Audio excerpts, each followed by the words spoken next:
Hey, everybody, welcome back to another episode of Release the Kraken. My name is Steve Brickner. I'm the CEO of Kraken Technology Solutions. And today we have a really special guest. We're talking about creativity, identity, and the channel with someone who's quickly become a standout name in the MSP Mm. focused storytelling genre. She's the founder of Milk Creatives, a marketing and branding agency built specifically for the MSP channel and tech startups.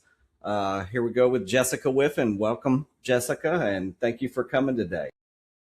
Hey Steve, thank you so much for having me. Hi everybody, I'm Jess. I'm sure you guys have seen me on LinkedIn. I started Milk Creatives about a year ago, and I'm super happy to be here. So thank you, Steve, once again. Absolutely. So let's dig right in. Let's start at the beginning and let's talk about what was Jessica like in college? What were you studying and what did you think you would be doing when you got out of college? Yes, long story short, but I actually wanted to go into sociology and psychology. And so when I was Okay. little, I was like, that's what I'm going to study. That's what I'm going to go into. I loved people. I loved talking to people, learning human behavior. So I kind of knew I wanted to be in understanding how people work space. And so I Yeah. was sold on being at sociology. And then when I started college, they didn't really offer a good sociology course. And so I kind of had to change the trajectory. And that's when I decided to do Okay. marketing because I kind of saw a lot of similar aspects to it. I mean, it still had to do with studying human behavior. And then I saw that marketing also had a lot of creativity. And I've always been a creative person Yes. since I was little. I was always building things and taking pictures. And so it just kind of was like a perfect match for me. My college experience was a little different because I did 2 years online. So I was in Mexico City. I didn't want to leave Mexico. So my first 2 years was just online. I was taking Common Core classes. And so I don't think, at least half of my college experience, I was just kind of cruising by, didn't really have much initiative. I wasn't doing much. And then I think things really started kicking off for me when I went in person for my junior and senior year of college. And then that's when I realized, hey, I actually really like this stuff. And I think I'm going to be really good at this. I did go to like a Bible Institute. And so a lot of my courses were religious courses. And so I don't Okay. think I really got to study a lot of marketing in school. But the courses I did take, I was like, I really, really like this. And so that's kind of a little bit about myself. I've always been a creative person. And so even in school, anytime there was a project that had to do with storytelling or branding, I went all in with those. And so that's when I really knew, okay, this is something that I want to do for the rest of my life. Yeah. But yeah, that's Yeah, kind of that's who I cool. was. I was a hard worker. I had a lot of fun. I will say my college experience was more fun than study and work hard. But I don't regret that at all. I had a great time. Yeah, that's really cool. Yeah, there's definitely a tie-in, I think, between marketing and sociology and psychology, Absolutely. because you really have to get in the mind of the buyers and the folks that you're looking to get in touch with. So I think those are good tie-ins. So did you And it makes more do money. So any? Yes, yeah, for sure. Did you do any internships or anything while you're in school or not until yeah. after or No, yeah. One of the requirements in order to graduate was I needed to have an internship. And I think that's most okay, colleges. I think they require that. And so I actually right. did my internship in real estate. I worked at Berkshire Hathaway, which was a great experience. I almost thought I was going to go into the real estate world once I started that internship. So it's really funny that I was just kind of in a few different industries.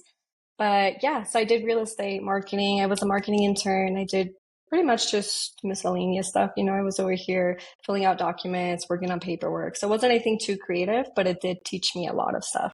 So I'm very thankful for that Yeah, for opportunity. sure.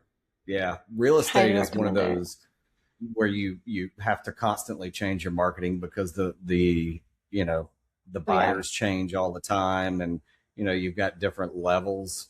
Some folks will Hmm. have huge houses that are willing to put in the time and effort into a lot of marketing involvement in that sale process, and normal houses you may get posted in a magazine, one of the sales magazines or something like that, and there's not a lot of That's outreach with exactly right. those.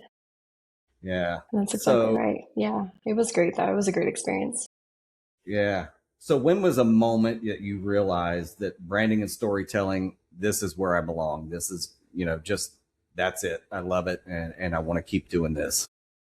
Yeah, so I'll never forget this. In my marketing course during my senior year, junior and senior year, every time there was a Super Bowl, the marketing team would get together about a week after and they would bring marketing CEOs and experts to come in, and then they would put all the commercials that Super Bowl had on the big screen and we would analyze them.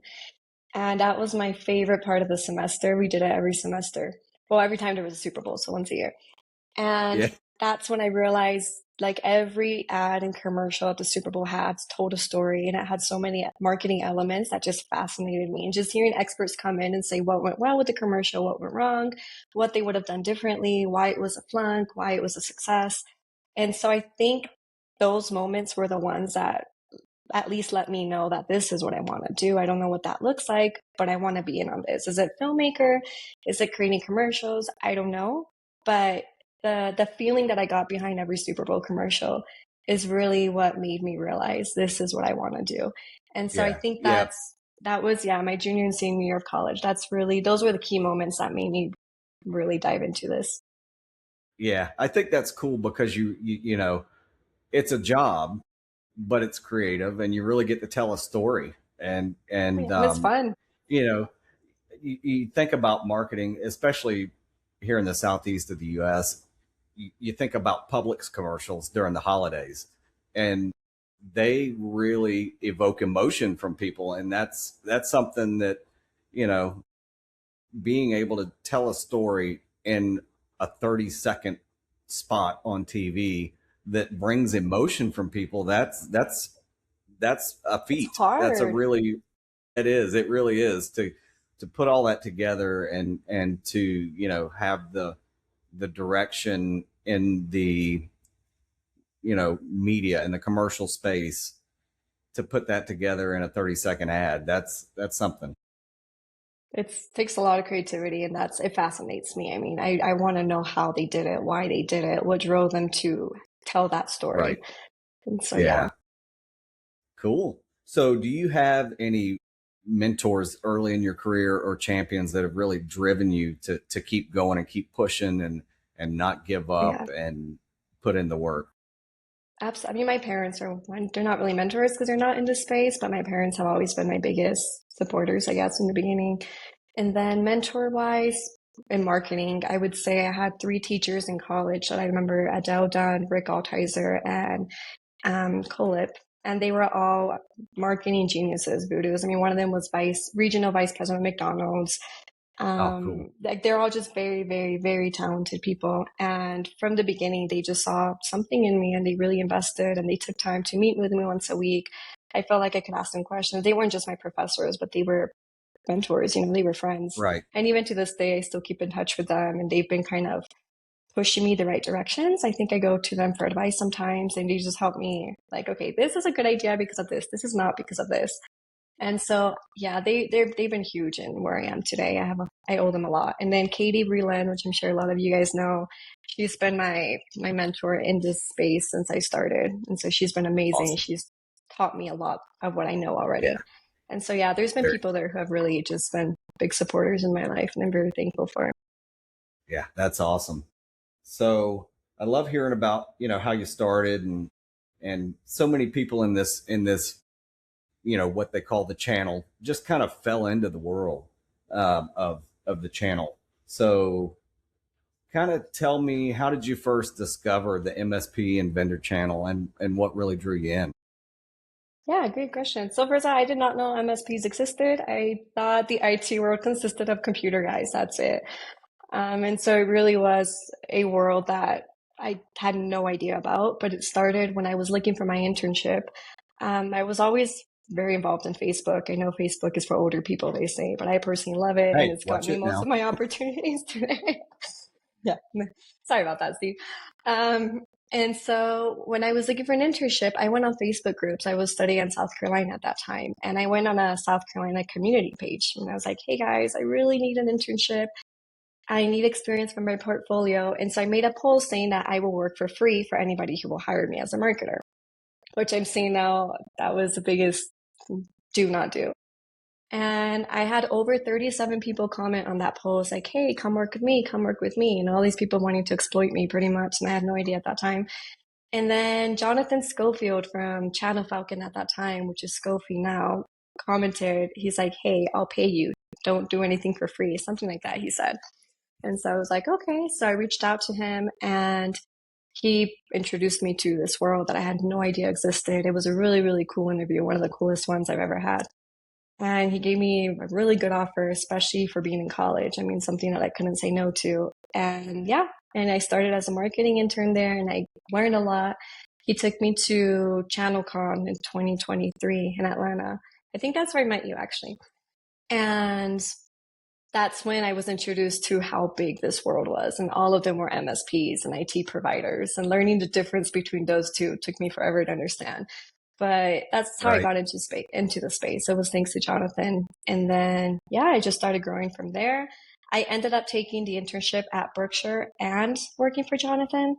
And so I started both. So I wasn't sure if I was going to go into real estate or into the IT space. I mean, and I was also working at a coffee shop. And so I had like 3 different jobs there, 3 different areas that I could go. And I mean, I guess right now we can tell which area I chose, right? Which path I chose to follow. But that's how I got introduced to the space. It was thanks to Jonathan's comment. Else, I don't think I ever would have discovered it, and I would have probably Yeah. stuck to something else. Yeah. So what's So it really was, surprised you most about this community compared to other industries that you've kind of been around and worked in? yeah. I think how much everybody knows each other. I mean, if there's anybody that I see on LinkedIn that's an MSP, I have at least 80 connections with them. And so it's really surprising. I feel like it's like a little tiny family, maybe. Some people get along, some don't, whatever. But in the end, everybody seems to know each other. And I really like that. I like the homebody feeling, I guess you could say. And it's really cool to see on LinkedIn. Everybody supports each other. I mean, you're one of the biggest supporters that I know, commenting on everybody's posts. And everybody just seems to be very supportive of pushing each other to go higher. And I really like that. And I Yeah. think it's because everybody's in the same boat. You know, they're all trying to build something. And so I do see a lot of, hey, how can I help you? How can I support you? How can I promote you? And I don't think I mean, I haven't worked in other industries much, but I definitely do see a tighter knit community here than anywhere else. I mean, Right. in the real estate world, it was very specific to the South Carolina realtors knew each other, but nobody else knew each other outside of that. And here it's like all over the US, with Europe, with Canada. Everybody just knows each other. And I think that's Yeah. excellent. Yeah. I do feel that for sure. You know, when I first got into the space, I was like surprised how supportive everybody is of each other. Yeah, And, we're all competitors, but we're also friends. And, I love that. Yeah. we work in different geographical regions, so it's not quite such a big deal to support Hmm. each other, but just the peer groups and things like that proliferate this community where people support each other and they'll share business tips Exactly and they'll right. share growth tips and things like that. It's amazing. Um, No, I love so it. what do you I'm a think big about fan of it. events and little improvised moments and spontaneous conversations that you have that help you shape how you work with MSPs and things like that? Because I'm sure you get a lot of insights from just little pop-up conversations when you're out and about at events and things like that. Oh, yeah. I personally think conferences are the most important part of this whole space because that's where you actually make the human connections and that's where you make the friends and you have the real conversations. And so all of my growth, and I can actually say that all of my growth has come from going to these conferences. Every single good connection I've made have been from meeting these people in person, not just reaching out on LinkedIn and then commenting on posts every now and then. I've always been a big people person, a big extrovert. And so I grew up as a missionary kid. And so I would go to conferences with my family all the time, very different type of conferences, as you can imagine. But so ever since I was little, I loved just going to big spaces with a lot of people and seeing how many people I could talk to and network with. You know, it was different kind of networking back then, but I think it's the most important thing you can do as an MSP. Doesn't mean you have to have a booth, doesn't mean you have to invest a lot of money. I think just being there and talking to as many people as you can. Now, I've always liked that saying, Yeah. it's not what you know, it's who you know. And that's where you're going Yeah. to get to meet people. And you meet all kinds of people. You meet the successful ones and the ones just starting. And most importantly, I've just learned so much from the people that I've met there, you know, just having breakfast with them and asking them to teach me something pretty much. And so Yeah. that's how I feel about those conferences. I just think they're probably the most important investment you can make. Um, as somebody in marketing, I don't. It's different, of course, if you're, the business Right. owner. It might look a little Yeah. differently of where your priorities stand, at least. But marketing is all about connecting with people. There's no better way to connect with people than at these conferences, and that's where the impromptu Yeah. conversations pop up. And yeah, it's just when you're in line getting your coffee and you ask them how they like your coffee. Next thing you know, you're sitting down and you're talking business, or they're telling you their life story. Yeah. And so that's been a Yeah. game For changer for me. me, I am where I am today. yeah, for me, these conferences, I go to a couple a year usually. They've taken away my favorite. They're taking away Which IT one? Nation Secure in June, and that's one of my favorites. But Oh, I I find I spend most of my time in the hallways talking to people, whether it be, just catching up or talking about what's working in their business and what's not. And I think those conversations are probably more critical than the breakout sessions that they have, even if it is a breakout session on business growth, but you get true, honest answers from folks in the hmm. hallways, and you hear their struggles and you hear what they're going through, and I think that's really critical. I couldn't agree more. Yeah. So, what first led you to decide to create Milk Creatives? At what moment did you realize I need to do this? This is my next step in the journey. Good question. It just happened so fast, honestly. I was still working at Scopy at that time, and I was just seeing such a need for marketing in pretty much every single MSP. I mean, not everybody, but for the most part, 90% of them just did not have marketing.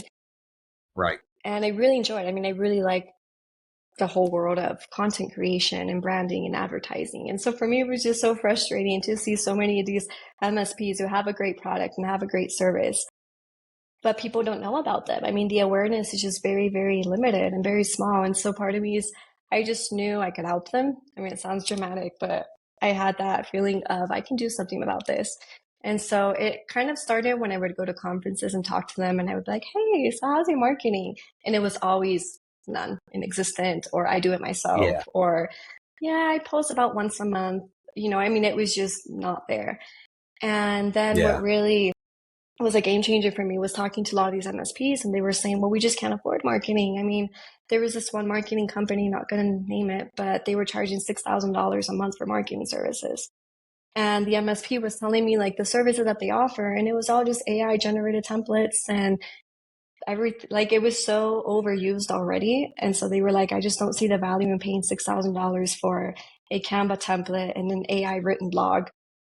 It's just not worth it for me, but they also don't have the Yes. time to do it. And so I just kind of Yeah. started putting pieces together.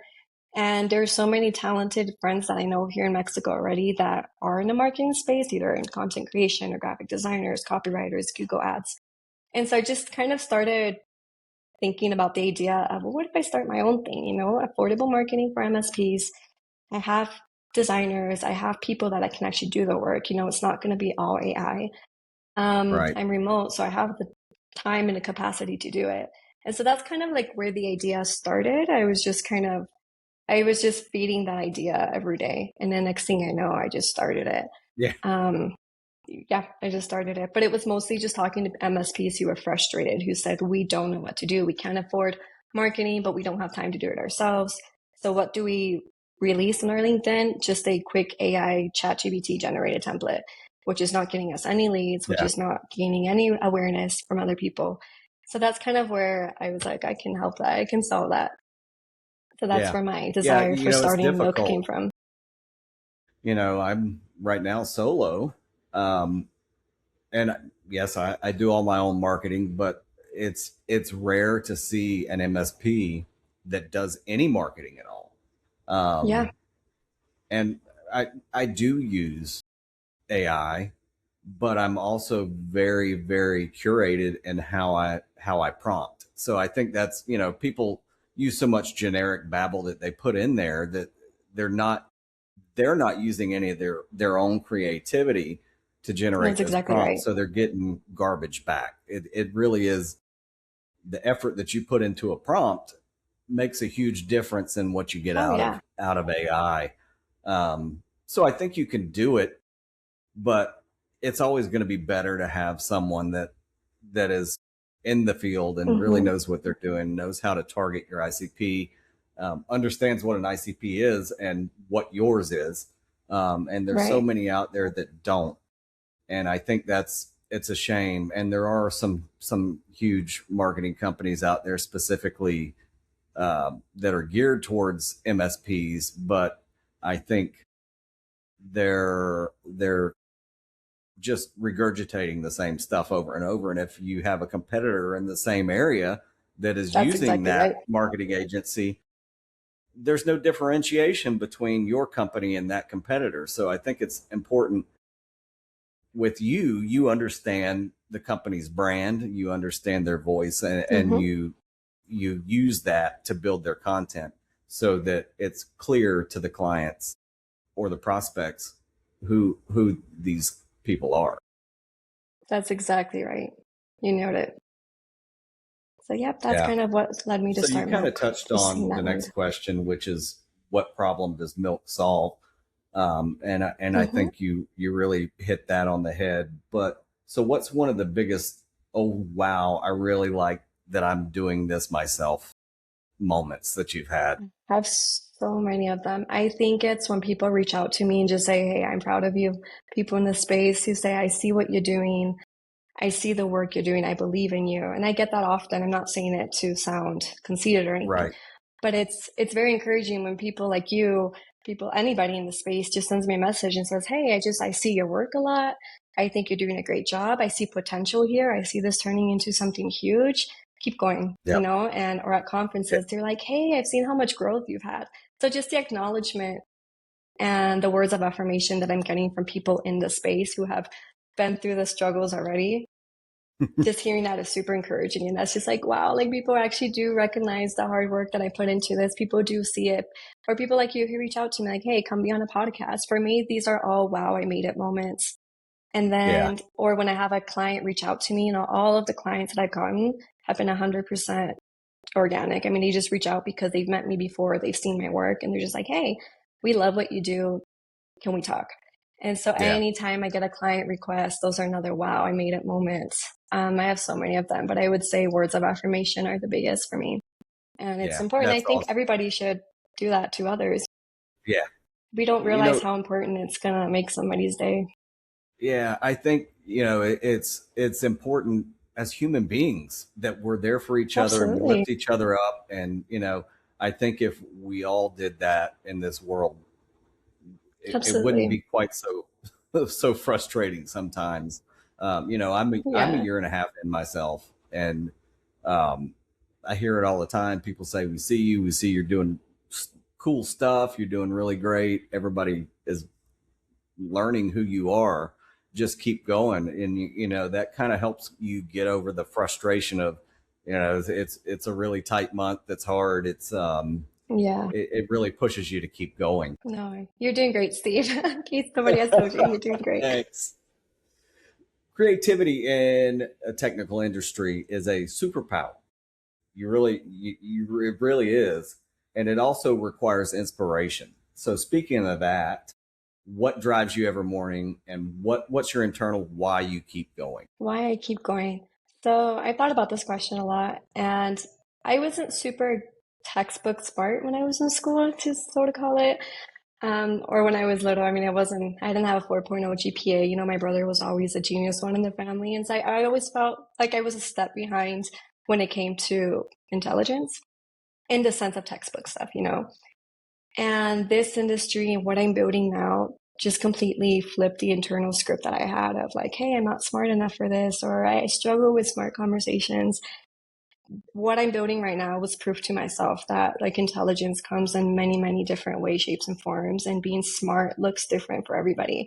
And it's Yes. like I built a company at 25. I think that's some level of intelligence.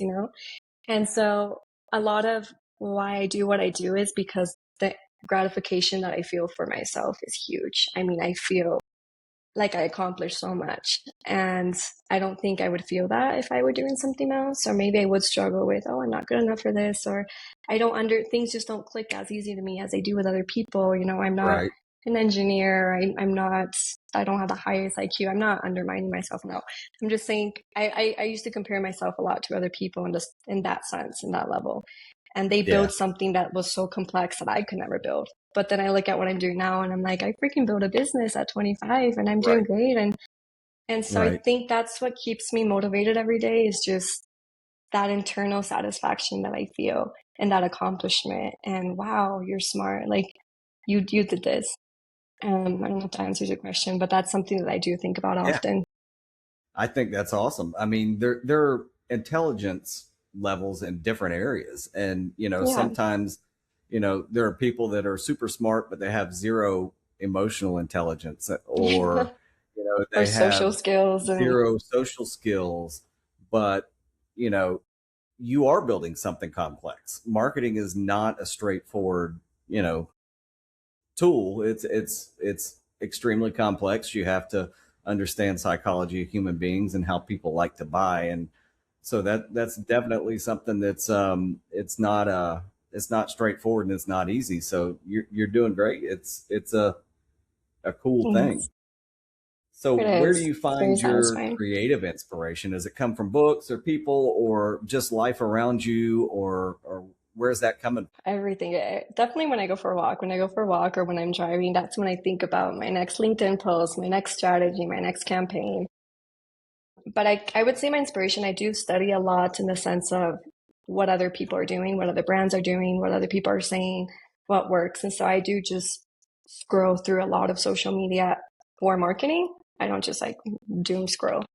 But I do Right. look up a lot of inspire on YouTube. I look up a ton of YouTube videos of what are people doing, what has worked. And so that has definitely helped me have a clear idea of, learn from people's mistakes.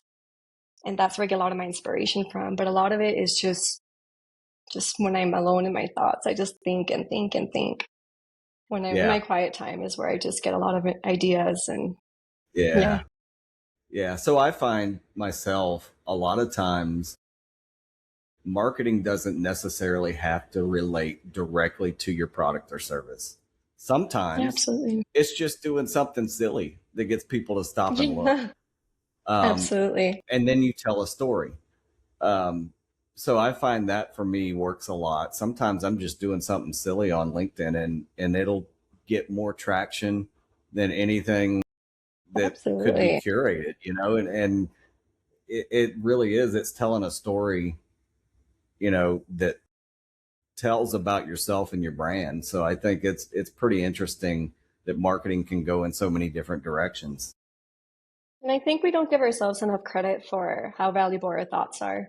And I love seeing people on LinkedIn that just post a thought that they had. And like you said, like it goes really well. It goes a long way because people like to read that Yeah, stuff. And so, I yeah, mean, I have a notes app on my phone and I just write all my thoughts. And then from there, a lot of creative ideas come either from my customers, my clients, or myself. And so it's just like not undermining the power of your own creativity that already lives in your mind that maybe you think people don't want to hear, but it's like they do want to hear it. They want to hear the real Steve's coffee morning thoughts. So when he's going on the run. And that's kind of like one of Milk's visions is more about you as a person and your employees and their everyday lives. What do they love to do? What makes them click? And so that's kind of where I think inspiration should come from is just our own thoughts and yeah, go from there. yeah, yeah. I did a post recently, a little short. I call it a Kraken quick dive, just talking about leadership, and actually being visible. Being out there Yeah. talking, posting, being authentic, being yourself, and really opening up to people. And whether it's being in the community or talking on LinkedIn or talking on YouTube or TikTok or whatever it may be, you can't sit behind your office door and expect results. You really have to get out there and be the face of your company. And I think that's where a lot of business leaders fall short. And I don't know if it's to do with being shy or not having time, but making time Yeah. for that will pay you back tenfold. I think that's something that people really let fall by the wayside a lot. I agree with that. Yep. So I always think a person's future is as interesting as their past. Let's talk about what is next for you and Milk Creatives. Yay. What's my 5-year term So, where do plan, you or what do see you mean? Milk? What's your 5 years? Where do you see Milk Creatives in 5 years? Good question. Well, I definitely see it a lot bigger than what it is now. Yeah, I have a team of about 8 people right now, and they're not my full-time employees, but I do want Right, to get them on full-time. So they're, depending on what my client has, that's who I go hire pretty much, but they're already part of my team. And I just want to hire all of Mexico. I mean, it sounds dramatic, but there's so much talent down here. And I have a vision of eventually having an office here in Mexico City where we all get together and it's a fun environment. I love working remote, like, don't get me wrong, but I do think working in an office with everybody is going to be a game changer. Having a round table and we all just sit there and we're like, okay, what does this client need? How are we going to get there? And so my idea is to hire to be double the number. I mean, at least by next year, I do want to have at least 15 to 20 employees. Obviously, right now, there's not a need for that many, but as more clients come, there will be a right. need. And I do see it, I hope in the future that it becomes one of the MSP's biggest marketing agencies out there. There's already a lot of them that are doing amazing, and I want to be up there with them. And I want to stay in the MSPs and SaaS space. I don't plan to leave the industry. That's kind of my vision all along, was affordable marketing for MSPs. And that's what I want to keep it at forever. I think if I try to broaden it too much and start accepting other industries, it's just going to turn into a normal marketing agency. And that's not what I want. Right, right. But we're doing good and we're learning. And I do want to eventually start training my team and getting online courses for them and getting them as much involved in the conferences and in the space as they can, so they can be, they can understand the lingo and they can understand how the MSPs talk and how they work. But I Yeah, really just want to crack the code to see what these MSPs need, what exactly, pinpoint the problem and have the solution and have the team that can give that solution. And I think we're close. Like, I do think in a few years we're going to be a lot bigger than we are now. So I'm looking forward to that. I just need more hands on deck. And right now, I'm still at a place financially where I can't hire everybody full time, but I would love to. And once I do, it's going to I be a game understand changer. that. Yes, yeah, I Mm-hmm. agree. And I think, you've hit the nail on the head with having an office space where everybody can be together. Yeah, I think it really gets the creative juices flowing. It really oh, absolutely. elevates what you're able to do because, it's not, we have to schedule a Zoom or whatever. It's, hey, I'm going to walk into the office next door and I'm going to talk to them and see Absolutely. what they think. And it's really, really cool. That's the goal. And I want it to be a fun office, a fun environment. I don't want it to feel like a boring 9 to 5. Yes. I have this vision of such a fun, creative space where it feels like we're just getting together and having a Yeah. blast helping a client. Like, Yeah. it sounds Yeah. cliche, but it's true. And that's what I want it to be. And I want there to be coffee and snacks and laughs and all that, Yeah. because Hey, that's we've where the got a ping creativity pong is going to table really or flow. Yes, we've got a pool exactly right. table or whatever. And, we're hitting the ping pong ball back and forth, throwing ideas around. And That's yeah, exactly right. absolutely. It's Yeah. a creative agency. So the office should be creative, Right. Right. You've got you to know? keep the So, creativity top of mind, and really have a good time. And that's kind of the way I am as I build this company is really keeping culture front of mind and understanding, especially now that the latest generation coming into the workforce, they expect a certain oh yeah, company culture, that they want to work that's at home a exactly couple right. of days a week and they want to come into a cool office space that's not boring and blah.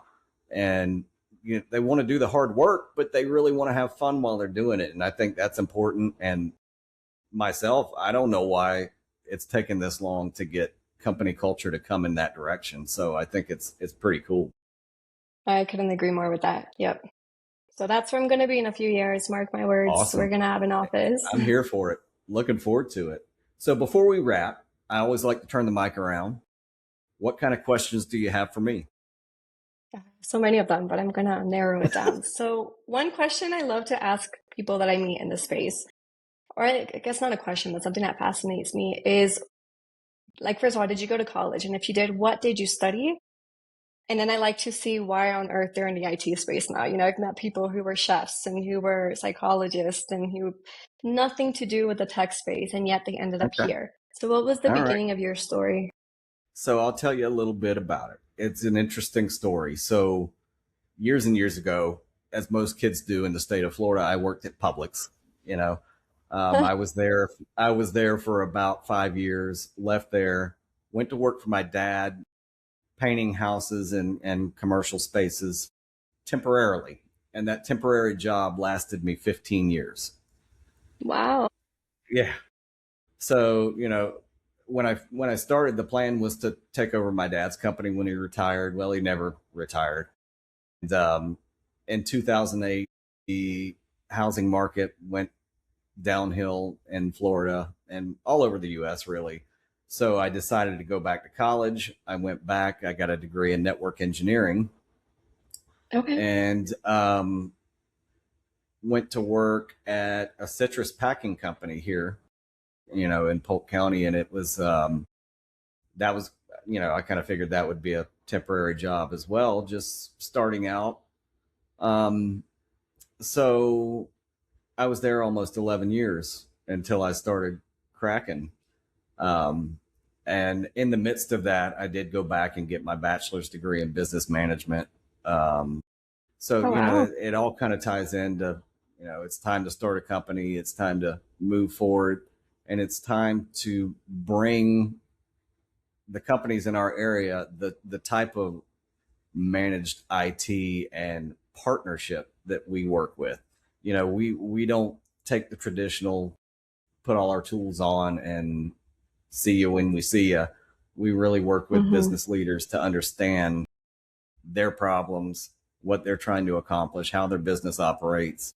So that, and it just drives me every day to be able to help companies be successful through the use of technology. And, that's kind of how I got into it.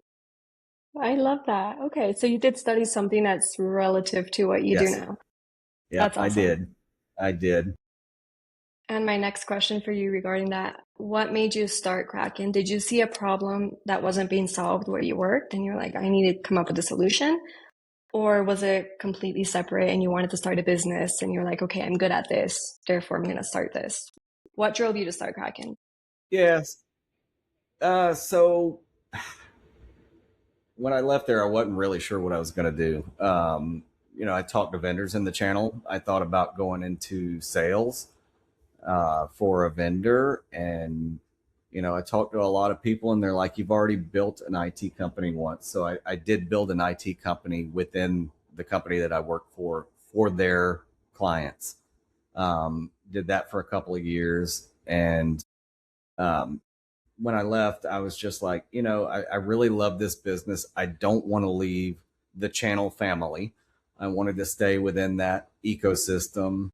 So I decided, what the heck, let's take a chance and start an IT business. Um, That's and it's awesome. been difficult. It's been, a tough year and a half, but I think building the trust that we've been doing within the community. I do a lot of stuff with the chamber. I work with a lot of nonprofits, talking to kids in high school about careers in cybersecurity and IT and things like that. Um, so yeah, it just kind of drives me every day to keep pushing and keep going and bring a new level of IT partnership to companies in the area. I love that. You're in Florida, right? Right now? Are Yeah. you in, okay, you're in Florida. And where do you see what do you offer that other MSPs don't offer? Like what do you think makes Kraken stand out? So our offering is, the basic managed IT where we support everything that they need and then enhance cybersecurity solutions and compliance. So we do compliance as a service as well. And we're starting to do some fractional AI officer stuff where we guide people through their journey and implementing AI in their businesses, things like that. Just trying to stay innovative and not let their technology go stagnant. That's important. So you're kind of like all hands on deck. You offer a little bit of everything, whatever solution A they little need, bit you'll of provide. everything. Yep, a little That's bit of awesome. everything. Of course, we try and target highly regulated industries and things like that that Hmm. have need for Yeah, compliance and higher end cybersecurity solutions. But we'll work with smaller businesses and folks that need help, um, because that's just what we like to do. We like to help people. that's awesome. I do definitely, I think that resonates with you well, just you as a person. That's a very good mission statement. I feel like it's you reflected a lot on who you are and how you show up for people on LinkedIn. And so I think you hit the nail on the head with wanting to help people. And yeah. And then I my really am two a last questions. relationship Sorry. based business, so that's kind of how I 100%. like to operate.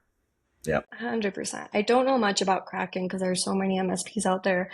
What would you say, like, what would you say that you guys do in a few sentences? I mean, you kind of answered it in the last question, but if somebody just said, hey, what does Kraken do? Why should I go with you guys and not with the other MSP or something?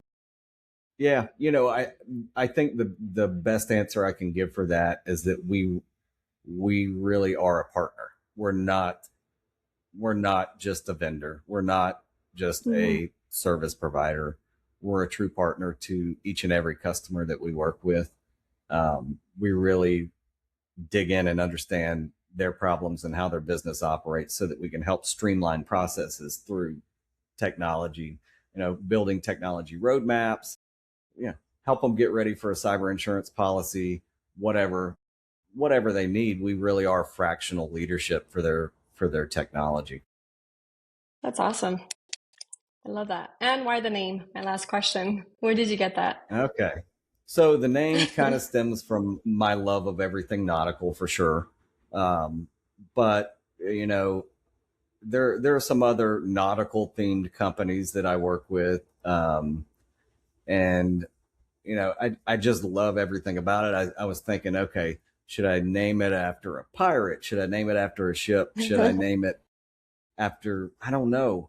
But then I thought, okay, so the Kraken is, of course, based on a giant octopus. And an octopus is one of the most intelligent creatures in the sea. It's actually got 9 brains. So it's Hmm. innovative. It can solve problems quickly, and it's got multiple hands, so it's easy for it to take care of problems. So that's kind of where the name came from, and the branding. I think the branding came out pretty cool. So it's different. People recognize the name almost instantly, and I think Hmm. it's fun. As a marketer and what you just explained to me, I love it. I love the octopus idea and the meaning behind it. Right. A lot of MSPs don't have a meaning behind their name, which is fine. You don't have to. Sometimes it's just like, it's a name I came up with. But I Yeah. like that yours actually was well curated. You're like, okay, this is my vision. This is what I want to offer. How can I Yeah. reflect that in my brand? And that's amazing. Yeah. I love Yeah, that. it's fun. People say, "Oh, I've seen that on LinkedIn or I've seen it on Facebook or whatever," and I'm like, "Well, I leverage the brand pretty hard when I do my That's, marketing stuff, and it's a lot of fun." and there's a lot of branding you can do around it, which is amazing. Yeah, There's a lot that you can yeah, play around with. for sure. So that gives you a lot. Yeah. But that's awesome. So Well, those are my questions for we'll you. we'll do one more question for anyone that's Okay. early in their career thinking about launching something. What advice would you give to them? I love this question. I think the biggest thing, and there was a misconception I had, is to start a business doesn't require a formula or a step by step. And that's kind of the idea I always had, was to start a business. You need this much money in savings, or you need to find sponsors. You need to already have 10 people you're going to hire. Like, I thought it was a formula. And starting Milk, it's been the opposite of that. It just kind of happened. And little by little, I've been adding what I needed to build the business. Yes. And so I would say just go for it. I mean, just start small, start yourself. You don't start with a name, make your website, make your page, even if it's just you and nobody else, you're a business Yep. owner. Yeah. And so I think that would be the biggest thing, is just encourage them to take that leap of faith and start it, even if they don't have the whole team mapped out, even if they don't have the budget, the investors, the clients, whatever. Like, that's going to come eventually with time. To start it. And that was the coolest thing that I've realized is I don't remember the day that I started Milk. It just kind of gradually happened. And next thing I know, it's like, oh, it's a business now. Look at me. And so that Yeah. would be my biggest encouragement for them, is to just not focus too much on, like those little details that I don't think anybody, I think even people who have had a business for 10 years will say the same thing. Like, I'm still Yeah. figuring it out, Yeah. I you agree. And know? I think, for me, the biggest thing is go do it. So what? Yeah. If it doesn't work, go get a job. But at least you can say you put your whole life, put everything into it. You tried, and if you didn't try, you may regret that down the road. So I think, just really get out Absolutely. there and give her hell, just give it a hard try and see what happens. That's exactly right. And that's the only way you can look at it. But this Just has go been for it and incredible. take that leap of faith. Thank you It's so been much, Steve. I had awesome. a I great thank you for time. sharing your journey and your insights and creative fire. Absolutely. And to everyone listening, go check out Milk Creatives and connect with Jessica on LinkedIn and support the amazing work she's doing. Thank you, Steve. I really appreciate it. And thank Thank you, everybody Jess. for We'll talk watching to you this. later. And I'll talk later. All Bye. right. Bye bye.